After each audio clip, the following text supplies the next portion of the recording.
जिए ना देता टे। हाँ, जब तक हम पेंशन पाइब तब तक ये लोग इज्जत करी है। हाँ, बाबूजी है खाला हो खाला बढ़िया बढ़िया बना के दी है। का जिए नहीं देते। हाँ, अब जब तक पेंशन पाइबे तब तक तुरंत इज्जत करबा तो मेहरू इज्जत करी। पेंशन खत्म हमार घर में कुकुरे की इज्जत होले। हाँ, हमेशा गरियावते रह हमेशा बोलते रह। नहीं हम तुम्हार गोड़ धरिया कही तो मेहरारू गोड़ दवाई तब चली। हाँ, हम बाप नहीं है मेहरारू उमर गए तब से नहीं चलो आदमी हम सब्जी मांगब सब्जी नहीं मिली है कपड़ा नहीं धोई। हमेशा दिन भर खाली मांगते रह। आओ एथी पेशाब कर देता बिछौना पे। अरे तू ऐसे खड़े खड़े पहनने बड़ा पैदा हो गई है। तू नहीं पेशाब करता है खटिया पे ये हते सब धोते रही तुहार। हमार सोना ऐसा में यार धोत या तू सर एकदम मेहर बसगु हो गई बाटे कुत्ता कही के। ठीक है अब तुरंत क्या रहा समझ पाप है। हम जाते पूरा पैसा वृद्धाश्रम में दे देव वही रह चैन से खाब तुरंत के सारे नालायक इंसान हमें इहो आयल बाटे। हम जल्दी की मेहरारू नहीं बा सुख दी है पतोही के। हाँ लेकिन नहीं सब हराम खोरे लूटे खाए वाला हमें। हम जाती वृद्धाश्रम। ठीक बा जा जा सुना ये बुढ़ऊ जा तारे जाए दो ठीक बा। आज हमार छोटकी बहन होती है ऐसे भी कितनो बनावा खियावा बुढ़वा नाम नेवे आला नहीं खन जाए दो। सुना छोटकी बहन तुम्हारा होती है ना। हाँ ये बताव हमें चल रही थी वो आवत तक कहत देखा ये बाप होके चल गई ना। हाँ रिश्तेदार आवे हम घर से चल जाए ओके चली आवे था 2-4 दिन रही वो देख ली फरियाली के केकर गलती बा। हाँ हमार गलती रही तो समझ कि हमरे मुँह 4 चप्पल मारी तुहार गलती रही तुम्हारे मुँह 4 चप्पल मारी। सड़वाइन है छोटकी है ना। एगो बात जान लियो तहार बाप नहीं घर के काला सांप बा। हाँ ठीक बा अब ना जाती कुछ पानी पी के ले आई सड़ुआनिया अजुआ ना। ठीक है हाँ जाती हम रिसीव करके आई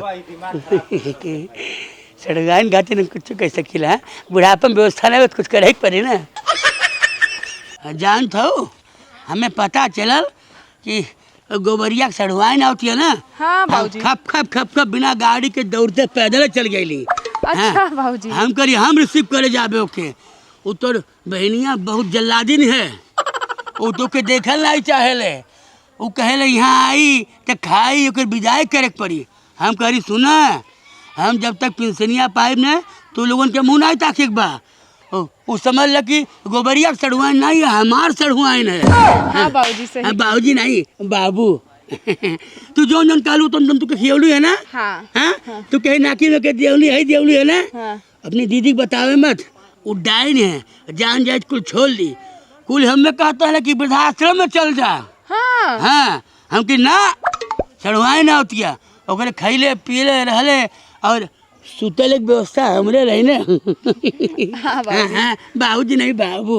हाँ मेहरारू मरले ढेर दिन हो गए तब से समझ रहा हमारा ऐसा लगा कब को भाग लगा कि घुटनवा में हार्ट अटैक हो जाएगा।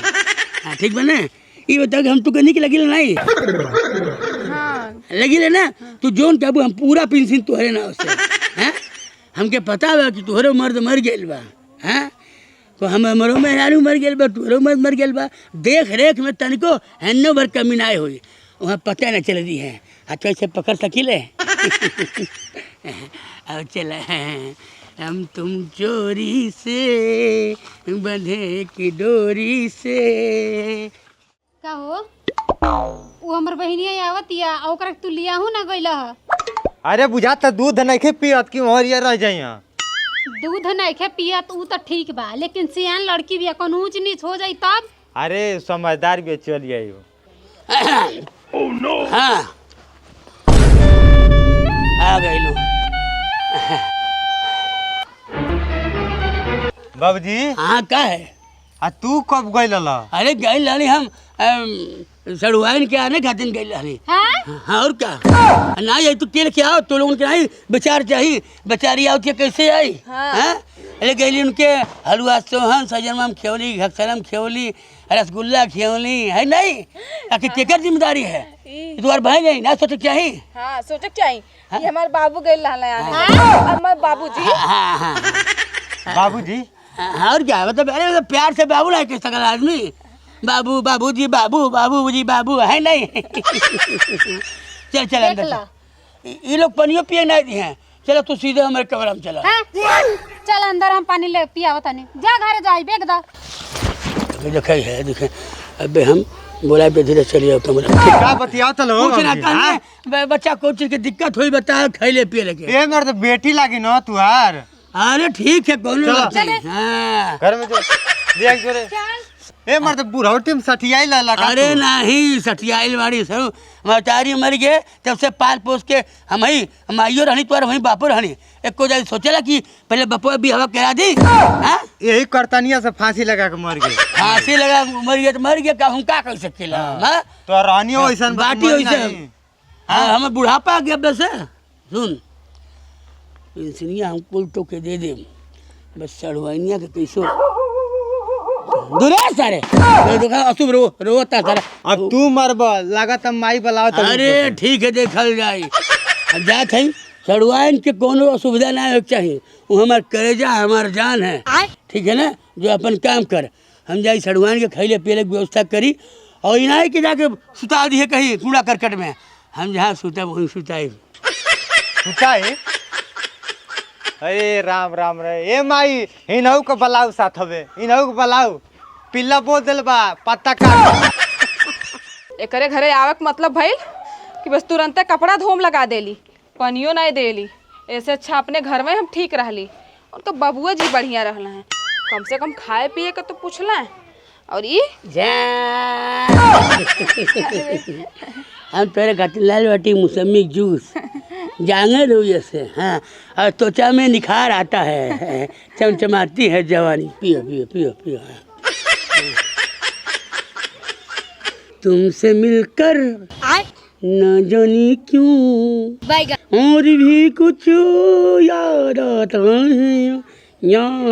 है तो दीदी बनाए ने दीदी बनाए ने चुपचाप बैठ जाओ सुतर भी आवे इनके बैठ बैठ बैठ बैठ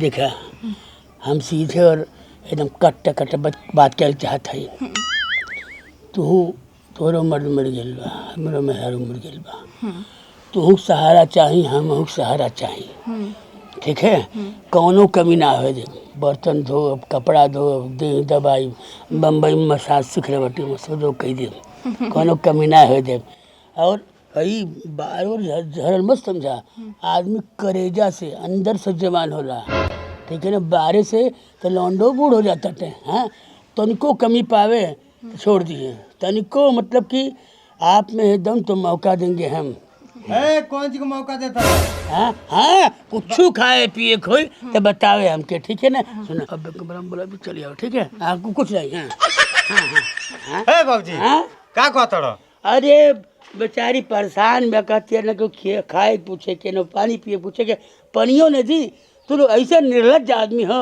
ना तो रिश्तेदार ही तो घरे आ गई बा कि वो इज्जत नहीं करता है हम नहीं रहते कर के ध्यान दें हाँ घबराए मत हम तो के जान चले कि कितना घटिया इंसान हव हां ये बातें नहीं सही घबरा दे जला ला देख के यही वजह से माई फांसी लगौल अरे फांसी लगा लें तो मर गेली हमार क्या लग गेली बाबू अब हम आओ जा होने जा जा अरे साली जी